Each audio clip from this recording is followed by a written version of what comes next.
महाभारत में श्री कृष्ण के संबंध में आजकल अनेकों प्रकार की मनमानी कल्पनाएं की जाती हैं।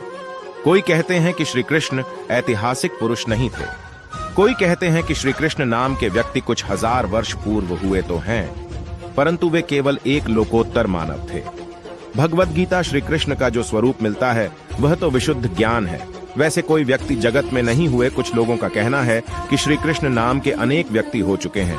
भागवत के श्री कृष्ण थे और महाभारत के अलग। यही नहीं, कुछ तो यहाँ तक कह बैठते हैं कि वृंदावन के श्री कृष्ण और थे, मथुरा के और तथा द्वारका के श्री कृष्ण तीसरे ही थे।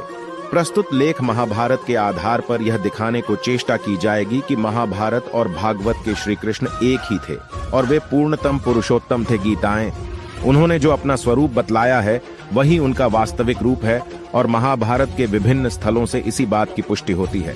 जगन्नियंता देवाधिदेव अखिल लोकपति भगवान नारायण ही वासुदेव श्री कृष्ण के रूप में पृथ्वी पर अवतीर्ण हुए थे। भागवत की भांति महाभारत ने भी इस बात को खोकार किया है।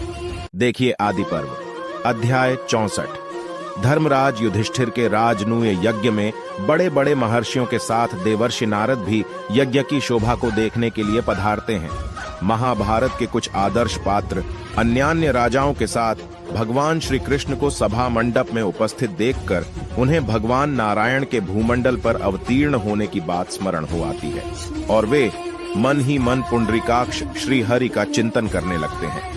इसके बाद सभा में जब यह प्रश्न उपस्थित होता है कि आगंतुक महानुभावों में सर्वप्रथम किसकी पूजा की जाए, उस समय कुरुकुल वृद्ध वीर शिरोमणि महात्मा भीष्म यह कहते हुए कि मैं तो भूमंडल भर में श्री कृष्ण को ही प्रथम पूजने के योग्य समझता हूँ, भरी सभा में उनकी महिमा का बखान करने लगते हैं।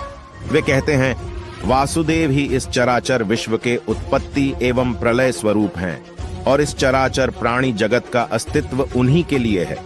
वासुदेव ही अव्यक्त प्रकृति, सनातन कर्ता और समस्त प्राणियों के अधीश्वर हैं, अतएव परम पूजनीय है।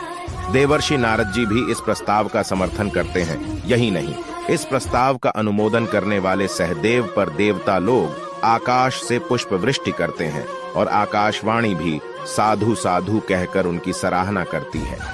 कृष्ण एव हि लोकानाम उत्पत्तिर्पिचाप्य कृष्णस्य हि कृत्य विश्वमिदं भूतं चराचरम् एष प्रकृतिख्यक्ता कर्ता चैव सनातन परश्च सर्वभूतेभ्यस्तस्मात् पूज्यतमो हरिः ततोपतत् पुष्पवृष्टिः सहदेवस्य मूर्धनि अदृश्य रूपा वाचाश्चाप्य ब्रुवन् साधु साध्विति। श्री कृष्ण के बाल चरित्रों का वर्णन साक्षात रूप से महाभारत में नहीं मिलता।